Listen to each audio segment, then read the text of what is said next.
So welcome to Shamanic Conversations with Star Wolf.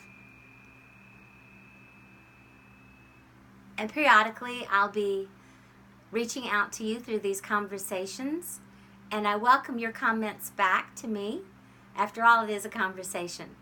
But specifically, these are shamanic conversations about topics of interest that I've taught for many years now, actually more than 3 decades. And I love to hear back from people, their thoughts, their sharing, their interpretations of things, as well as questions. So today I've decided to introduce you to the Anubis Oracle deck and the Shamanic Mysteries of Egypt.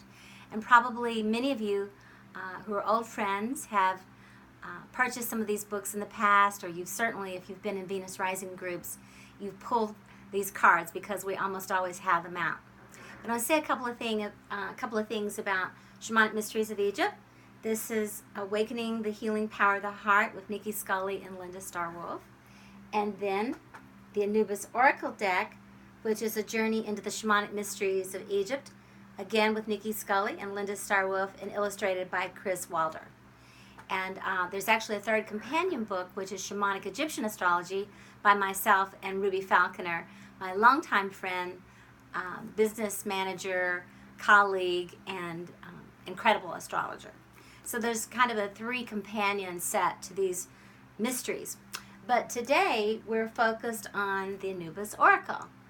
And for those of you who know a little bit of my story, you know that I made a trip to Egypt in 2005, and with some good friends and colleagues, as well as some students. And during that time I had a really powerful shamanic initiation. And rather than go into that today, if you'd like to know more about it, I'll share it in future conversations, but also you can read about it in my Anubis Oracle book or in the Shamanic Mysteries of Egypt. And I've talked about it in some of my other books as well. But I underwent a powerful shamanic initiation for a period of time where I was caught in between the worlds. I was suspended in time. And it was a time of tremendous confusion, some huge anxiety, and an incredible transformation. I truly, symbolically died in Egypt and was reborn and came back with a new heart, really, energetically, and a new mind and spirit in many ways. I sometimes wonder if what happened to me is what some people refer to as walk-ins, because the me that came back is very different from the me that went there. And yet I remember all of her history, all of her story, and yet I feel like a new person, a new being. But today what I would like to do is do a brief reading. I'm just going to do a 3-card reading on this day itself. And this is November 3rd. And today is a powerful day because we're just coming through the energies of the where the thinning of the veils has happened the most, where we are connected to the ancestor spirits and those on the other side.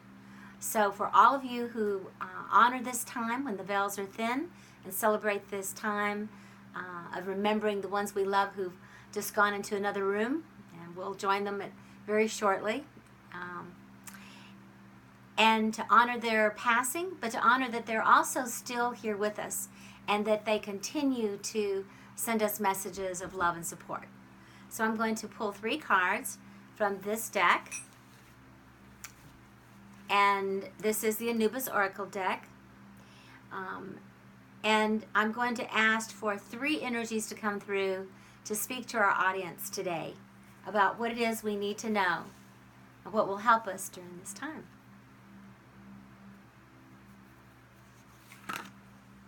The first card I've pulled is Wadjet, and Wadjet is life force energy, purification, and divine awakener.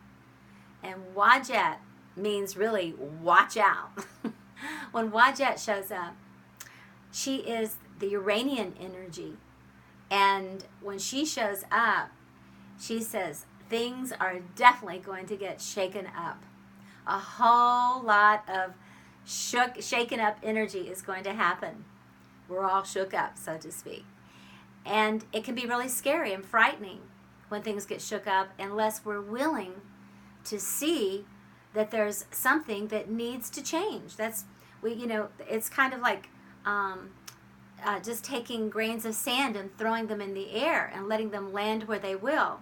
This is what happens when this kind of energy comes. We really have to kind of open ourselves up, our particles, our atoms, to the energy that's coming through. This can be a very powerful energy. And if we don't open to it and allow it to come through us, it can really be frightening at times. But she's not here to hurt us. She is here to transform us. So I welcome Wadjet. She's also got some really juicy energy. She brings on the Kundalini. So if you've been feeling a little dull, if you've been feeling a little flatlined, look out for a new spark or a new passion to come your way. She is the Divine Awakener. The next card that wants to come at this time, and this is a nice balance, is Sothis. And she is star consciousness, generosity, and bodhisattva. And the star consciousness of Sothis really is that Piscean energy, the one who has compassion for the world, and the one that keeps shedding her light in the darkness. And I say she, but both of these are female goddesses or deities or archetypes in the Egyptian pantheon, and especially in this deck. But these energies belong to both the masculine and the feminine. So it's time for us to have some compassion for ourselves and the world, to develop empathy, and to not just be looking out for ourselves, but to be willing to look out for our neighbors, for our communities, for our families, for all those around us that we love.